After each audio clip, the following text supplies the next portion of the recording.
Hello guys, welcome to KCC online classes. तो बच्चों, आज हम बात करेंगे सॉलिड स्टेट की। जो लास्ट टॉपिक हमने किया था, general characteristics of solid state, right. तो उसी को हम कंटिन्यू करेंगे आज। तो आज स्टार्ट करते हैं। टॉपिक है टाइप्स ऑफ सॉलिड स्टेट। ठीक है, types of solid state.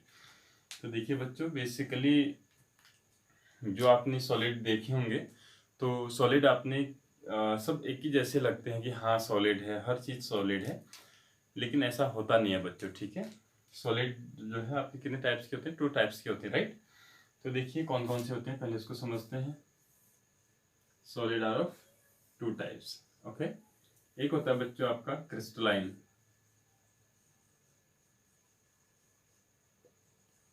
Solid, which is also known as true solid. ठीक है, पहला आपका जो टाइप होता है दैट इज क्रिस्टलाइन सॉलिड और ट्रू सॉलिड। ठीक है, सेकंड होता है बच्चों non crystalline solid,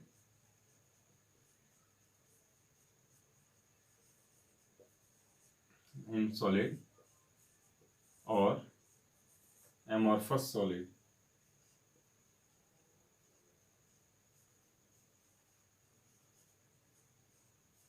okay, second जो टाइप है आपका वो क्या है?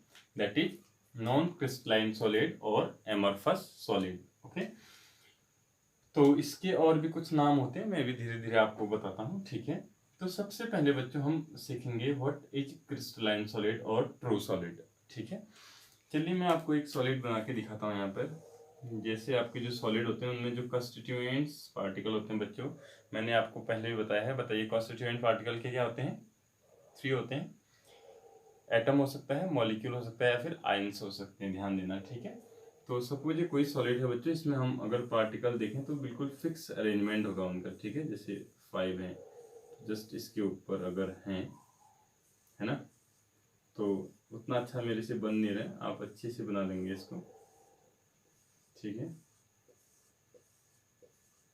चलिए समझने के लिए इतना ही काफ़ी है। तो देखिए इसमें जो आपका मॉलिक्यूल्स या कंस्टिट्यूएंट्स पार्टिकल जो होता है बच्चों, उसका जो ऑर्डर होता है वो क्या होता है? लॉन्ग रेंज ऑर्डर होता है। क्या होता है? Long range order. अब लॉन्ग रेंज ऑर्डर मीन्स क्या होता है? अगर आप कंस्टिट्यूएंट्स पार्टिकल देखेंगे बच्चों, तो बहुत लंबे लेंथ तक बिल्कुल सेम उनका जो है पैटर्न क्या होगा? एग्जैक्ट सेम होगा। ठीक है, तो उसको क्या बोलते हैं? लॉन्ग रेंज ऑर्डर बोलते हैं। बिल्कुल ऑर्डर्ड होते हैं वो आपके, कहीं पर जो है ऑर्डर उनका ब्रेक नहीं होता है बहुत लंबे रेंज तक। समझ में आ रही है बात? ओके, एक तो ये होता है। ठीक है, ट्रू सॉलिड में क्या होता है? जो भी कंस्टिट्यूएंट्स पार्टिकल होते हैं बेसिकली उनमें क्या होता है बच्चों? जो अरेंजमेंट होता है उन पार्टिकल्स का वो क्या होता है? लॉन्ग रेंज ऑर्डर बोलते हैं उसको। ठीक है, ध्यान देना है आपने। सिस्टमेटिक वे में अरेंज रहते हैं एक बहुत लंबे डिस्टेंस तक। ओके, क्योंकि छोटे छोटे होते हैं तो हम लेंथ उसके अकॉर्डिंग एक एटम या जो कंस्टिट्यूएंट पार्टिकल है उसके रिस्पेक्ट में बहुत लॉन्ग ऑर्डर हम उसको बोलते हैं, रेंज ऑर्डर बोलते हैं, राइट।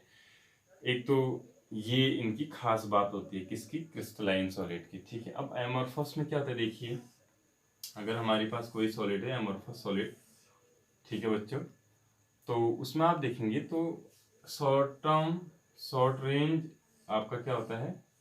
ऑर्डर होता है इसमें। देखिए बच्चों, ऑर्डर तो इसमें भी है देखिए, लेकिन यहाँ से ऑर्डर जो है डिस्कनेक्ट हो गया आपका, कहीं ना कहीं ऑर्डर जो है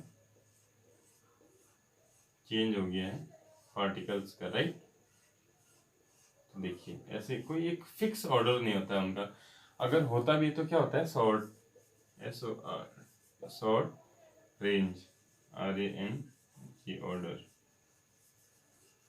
देखिए बच्चों, यहाँ से 1 2 3 पार्टिकल तो सेम ऑर्डर में थे, लेकिन 4th पार्टिकल का ऑर्डर चेंज हो गया है। ठीक है, तो that is known as short range order बोलते हैं इसको। ठीक है ना, तो आप देखेंगे अगर आप अच्छे से समझना चाहते हैं कि इनमें दोनों में डिफरेंस क्या होता है on the basis of their constituents particle, तो अरेंजमेंट का होता है बच्चों। सिंपल सा कहना है, कंस्टिट्यूएंट्स पार्टिकल इसमें भी होंगे और इस केस में भी होंगे, लेकिन जो उनका अरेंजमेंट होगा वो इसमें क्या होगा, लॉन्ग रेंज ऑर्डर होगा और इसमें शॉर्ट रेंज ऑर्डर होगा। आपका छोटे रेंज तक तो ठीक होंगे पार्टिकल, बिल्कुल अरेंज्ड होंगे, लेकिन उसके बाद जो है उनका अरेंजमेंट क्या हो जाता है, चेंज हो जाता है। ठीक है, तो that is the first basic difference between crystalline and non crystalline और amorphous solid. Okay, got it. चलिए अब आगे बढ़ते हैं।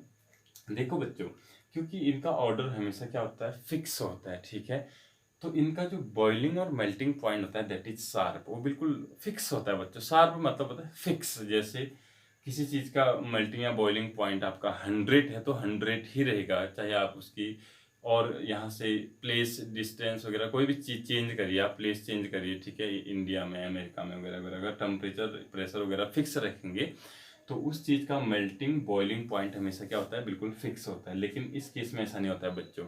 इस केस में एक फिक्स रेंज तक जो है मेल्टिंग और बॉइलिंग पॉइंट क्या करता है, वेरी करता है। वो डिपेंड करता है कि इसके जो पार्टिकल हैं वो अरेंज कैसे हैं। तो हम इसको बोलेंगे शार्प नहीं होता है इनका मेल्टिंग बॉइलिंग पॉइंट। जैसे 100 से 110 तक आपका जो है वेरी कर सकता है। कभी उसी जो आपका सेम जो सॉलिड होगा एमोर्फस, उसका मेल्टिंग या बॉइलिंग पॉइंट 100 आ सकता है, और कभी कभी उसका क्या आ सकता है, 110 भी आपका आ सकता है। ठीक है, तो वेरी करता है, हल्का सा क्या करता है, वेरी करता है। इस चीज़ का ध्यान दीजिएगा।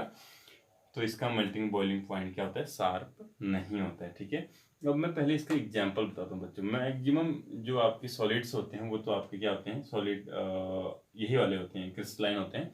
इसका सबसे अच्छा एग्जांपल है बच्चों क्वार्ट्ज ग्लास। क्वार्ट्ज ग्लास बोलते हैं। ठीक है, क्वार्ट्ज जो ग्लास होती है जो विंडोज वगैरह में यूज होती है। दूसरा रबर, रबर होता ना बच्चों, जैसे जो टायर वगैरह वगैरह। और तीसरा प्लास्टिक, प्लास्टिक जितनी भी चीज़ें होती हैं वो सब इसके एग्जाम्पल होते हैं, ध्यान देना। ठीक है, 3 चीज़ें बेसिकली कौन कौन, quartz glass, second one rubber, and third one plastic. Okay, ये 3 चीज़ें आपको इसकी याद रखना है, एमोर्फस सॉलिड। ओके, तो ये 2 डिफरेंस तो मैंने आपको बता दिया। अब थर्ड डिफरेंस मैं आपको बताने जा रहा हूँ बच्चों। थर्ड डिफरेंस की अब अगर हम बात करें तो देखिए, इनके जो पार्टिकल होते हैं बच्चों, जो सॉलिड होता है, सॉलिड की खास बात तो आप जानते होंगे, कोई भी सॉलिड है वो जो है आपका फ्लो नहीं करता है, नहीं। जैसे लिक्विड और गैस की आप बात करें तो उसमें क्या होता है बच्चों, liquid up to down direction में क्या करती है, फ्लो कर सकती है, राइट। और गैस तो किसी भी डायरेक्शन में आसानी से जो फ्लो कर सकता है, चारों तरफ आपका गैस फैल सकता है, राइट। लेकिन बच्चों सॉलिड का एक प्रॉपर्टीज होती है कि वो जो है उसके कंस्टिट्यूएंट्स पार्टिकल मूव नहीं करते हैं, फ्लो नहीं करते हैं आसानी से किसी भी डायरेक्शन में, जहाँ पर है वहीं पर रहने वाले हैं वो, राइट। तो वो केस केवल ट्रू सॉलिड में होता है, ध्यान देना। ठीक है, इसमें अगर आप देखेंगे तो कंस्टिट्यूएंट्स पार्टिकल अपनी जगह वाइब्रेट जो जरूर करते हैं बच्चों। इस संसार का हर एक पार्टिकल जो है अपनी जगह पर वाइब्रेट करता है, इसका ध्यान दीजिएगा आप। लेकिन ये कहीं अपनी प्लेस को छोड़ के जो है मूव या फिर फ्लो करना शुरू नहीं करते कभी भी, इस चीज़ का ध्यान दीजिएगा, राइट। और इस केस में बच्चों बहुत ही स्लोली ये क्या करते हैं, फ्लो करते हैं, धीरे धीरे धीरे धीरे ये क्या करते हैं, आपका फ्लो करना शुरू करते हैं बच्चों। ठीक है, तो ये कहीं ना कहीं बच्चों इनमें फ्लो करने की टेंडेंसी होती है, ध्यान देना। ये जो आपकी नॉन क्रिस्टलाइन या फिर एमोर्फस सॉलिड होता है बच्चों, ये क्या करता है, आपका फ्लो करता है धीरे धीरे, लेकिन आपको मालूम नहीं चलेगा कि ये फ्लो कर रहा है। आप कैसे इसका एग्जांपल समझते हैं, देखिए। जैसे बच्चों आपको विंडोज होते हैं, जैसे ओल्ड हाउसेज वगैरह होते हैं, ओल्ड विंडोज होते हैं, जो पुराने घरों में विंडोज लगी होती हैं, तो उसमें आप देखेंगे कि जो है जो ये डाउन साइड होता है बच्चों, विंडोज का डाउन साइड जो आपका ग्लास क्वार्ट्ज ग्लास होगा, उसका डाउन साइड आप देखेंगे तो थिकर हो चुका होगा, मोटा हो चुका होगा, और ऊपर से देखेंगे तो थिन होगा, बहुत पतला होगा बच्चों ऊपर से। ठीक है, लेकिन जब बना होगा उस टाइम तो उसकी जो डायमीटर है, जो मोटाई है उसकी, वो क्या रही होगी, बिल्कुल बराबर रही होगी, जो भी है ना। लेकिन बच्चों लास्ट में जो है 10 साल बाद आप देखते हैं, 20 साल बाद आप देखते हैं तो नीचे से उसका जो एरिया होता है वो क्या हो जाता है, थिक हो जाता है, थिकर हो जाता है, ऊपर से वो थिन पतला हो जाता है। ठीक है, इसका मतलब इससे क्या प्रूफ होता है कि धीरे धीरे सॉलिड जो है ये वाला कहाँ को फ्लो करना शुरू करता है, डाउनवर्ड फ्लो करना शुरू करता है। ठीक है, that properties is known as super cooled liquid. That's why these amorphous solid are known as super cooled liquid also. इनको क्या और नाम देते हैं बच्चों, और इनका एक और नाम है सुपर कोल्डेड लिक्विड। तो इनका बच्चों सुपर कोल्डेड लिक्विड भी इनको हम बोलते हैं, क्योंकि धीरे धीरे क्या करते हैं, फ्लो करने की टेंडेंसी रखते हैं। कहीं ना कहीं लिक्विड क्यों बोल रहे हैं बच्चों, फ्लो कर रहे हो, अप टू डाउन आपका फ्लो कर रहे हैं, डाउन टू अप तो नहीं कर रहे हैं, लेकिन अप टू डाउन क्या कर रहे हैं, फ्लो कर सकते हैं। That's why these are also known as super colded liquid या सुपर कोल्ड लिक्विड भी हम इसको बोलते हैं। तो इतनी कहानी आपको समझ में आती है बच्चों, ठीक है। तो 3 डिफरेंस मैंने बेसिकली आपको बताए हैं। अब मैं 4th डिफरेंस आपको बता रहा हूँ बच्चों। देखिए 4th डिफरेंस क्या होता है। 4th डिफरेंस इनकी फिजिकल प्रॉपर्टीज है बच्चों, ध्यान देना, फिजिकल प्रॉपर्टीज, ठीक है। आप फिजिकल प्रॉपर्टीज कैसे देखते हैं, देखिए सपोज दैट बच्चों हम फिजिकल प्रॉपर्टीज यहाँ से देख रहे हैं। तो देखिए अगर मैं यहाँ से कोई चीज मेजर करने की कोशिश करता हूँ, तो यहाँ पर देखिए कोई भी एटम बीच में नहीं आ रहा है, कहीं ना कहीं सेंटर से जा रहा है। अगर मैं यहाँ से करूँ अरेंजमेंट, बिल्कुल एटम का बिल्कुल फिक्स है, ठीक है बच्चों। वैसे ही मैं अगर ऐसे कुछ करता हूँ तो इसमें भी अरेंजमेंट बिल्कुल क्या होगा, फिक्स होगा, एक के बाद ऐसे अल्टरनेट में आएंगे, ठीक है ना, समझ में आ रही बात। जैसे यहाँ पर है, फिर यहाँ पर, फिर यहाँ पर, आगे ऐसे करके कुछ अल्टरनेट में जो है एटम आएंगे इसमें, ठीक है। इसमें जो है ऐसे पैरेलल में एटम आने वाले हैं, ठीक है। अब इसमें तो देखिए बच्चों कोई कहीं को भी एटम जा रहा है तो इसका अरेंजमेंट बिल्कुल रैंडम है, कुछ भी फिक्स नहीं है, ठीक है। तो देखो फिजिकल प्रॉपर्टीज में 2 चीजें बहुत ही इंपॉर्टेंट होती हैं बच्चों, अक्सर जो है बोर्ड एग्जामिनेशन में पूछी जाती है, इसका ध्यान देना, ठीक है। एनआइसोट्रोपी, एनआइसोट्रोपिक सॉलिड या एनआइसोट्रोपिक इन नेचर आप बोल सकते हो। एनआइसोट्रोपी भी पूछ सकते हैं डायरेक्ट आपसे, एनआइसोट्रोपी लिख लीजिए आप।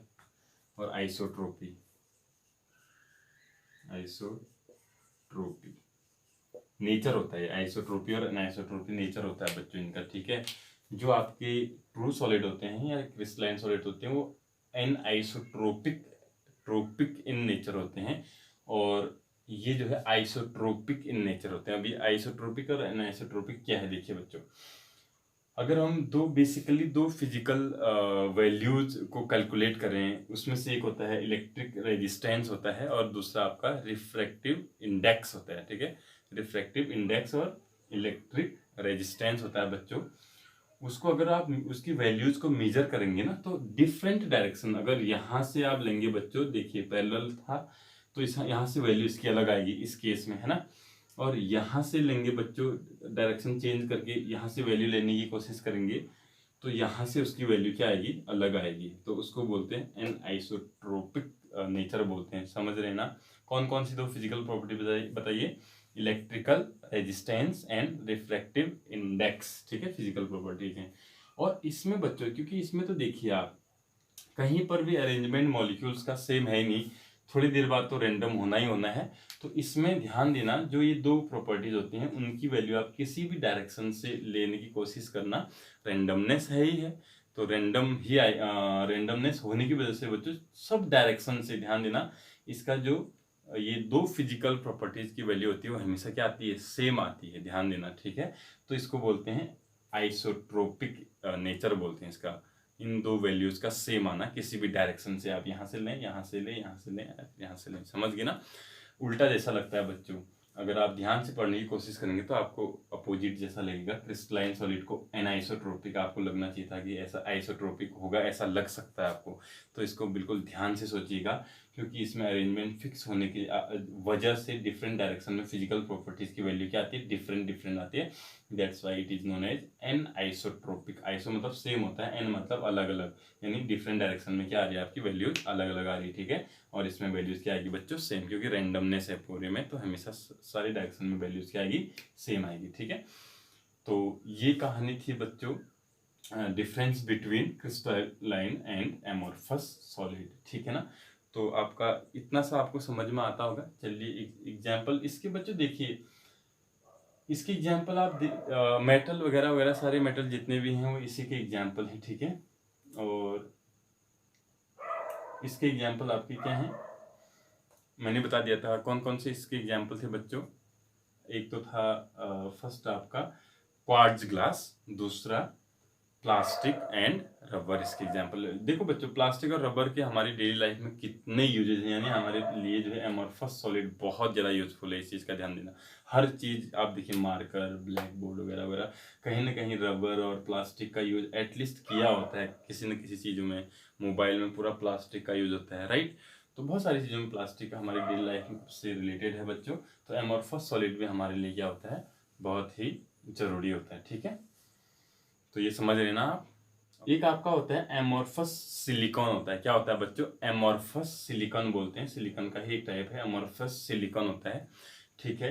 वो आपका क्या है, फोटोवोल्टिक मटेरियल होता है, फोटोवोल्टिक मटेरियल। अब इसको फोटोवोल्टिक मटेरियल क्यों बोलते हैं बच्चों, क्योंकि ये क्या करता है ना, जो सनलाइट आती है ना उसको इलेक्ट्रिसिटी में चेंज कर सकता है। पता है आपको कौन सा सॉलिड, किसकी सॉलिड की बात कर रहा हूं मैं, एमोरफस सॉलिड। कौन सा amorphous solid, amorphous silicon. Amorphous silicon क्या है बच्चों, एक ऐसा फोटोवोल्टिक मटेरियल होता है जो क्या करता है, सनलाइट को किस में चेंज कर देता है, आपके इलेक्ट्रिसिटी में चेंज कर देता है। तो बहुत इंपॉर्टेंट आपके जो इसके यूजेज हैं एमोरफस सॉलिड के, ठीक है। चलिए, तो ये कहानी बच्चों आज यहीं पर समाप्त करते हैं, इसको अच्छे से समझिएगा, ठीक है। फिर थैंक यू सो मच।